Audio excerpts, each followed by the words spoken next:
ഉത്തരാഖണ്ഡിലെ ചമോലിയിൽ മണ്ണിടിച്ചിലിൽ 2 സഞ്ചാരികൾ മരിച്ചു. ബദ്രിനാഥ് ദേശീയപാതയിലുണ്ടായ അപകടത്തിൽ ഹൈദരാബാദ് സ്വദേശികളാണ് മരിച്ചത്. ബൽറാം നെടുങ്ങാടിയുണ്ട് വിശദാംശങ്ങളുമായി. ബൽറാം, എപ്പോഴാണ് ഈ മണ്ണിടിച്ചിലുണ്ടായത്? നിലവിലെ അവിടുത്തെ സാഹചര്യം എങ്ങനെയാണ്? കീർത്തന, ഈ ഉത്തരാഖണ്ഡിൽ ശക്തമായ മഴ തുടരുകയാണ് കഴിഞ്ഞ കുറെ മണിക്കൂറുകളായി. ഇതിന്റെ പശ്ചാത്തലത്തിലാണ് പലയിടത്തും മണ്ണിടിച്ചിൽ ഉണ്ടായത്. ഈ ബദ്രിനാഥ് ദേശീയപാതയിലുണ്ടായ മണ്ണിടിച്ചിലാണ് 2 സഞ്ചാരികൾ കൊല്ലപ്പെട്ടത്. നിർമ്മൽ ഷായി, സത്യനാരായണ എന്നിവരാണ് മരിച്ചത്. ഇരുവരും ഹൈദരാബാദ് സ്വദേശികളാണ്. ഇവർ സഞ്ചരിച്ചുകൊണ്ടിരുന്ന ബൈക്കിന് മുകളിലേക്ക് കല്ലും മണ്ണും പതിക്കുകയായിരുന്നു. തുടർന്ന് ഈ ഇടിഞ്ഞു വീണ കല്ലുകൾക്കിടയിൽ നിന്നാണ് ഇവരുടെ മൃതദേഹങ്ങൾ പോലീസ് കണ്ടെത്തിയത്.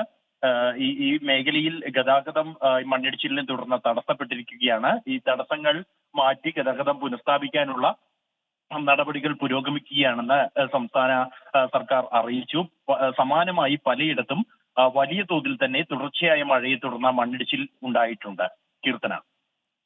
ശരി, തുടർച്ചയായുണ്ടായ മഴയെ തുടർന്ന് ഉത്തരാഖണ്ഡിലെ പല മേഖലകളിലും മണ്ണിടിച്ചിൽ ഉണ്ടായിട്ടുണ്ട്. ഇപ്പോൾ വരുന്ന വാർത്ത, ചമോലിയിലുണ്ടായ മണ്ണിടിച്ചിൽ 2 സഞ്ചാരികൾ മരിച്ചു എന്നാണ്. ബദ്രിനാഥ് ദേശീയപാതയിലാണ് അപകടമുണ്ടായത്. ഹൈദരാബാദ് സ്വദേശികളാണ് മരിച്ചത്. ബൽറാം നെടുങ്ങാടിയാണ് വാർത്തയുടെ കൂടുതൽ വിശദാംശങ്ങൾ നൽകിയത്.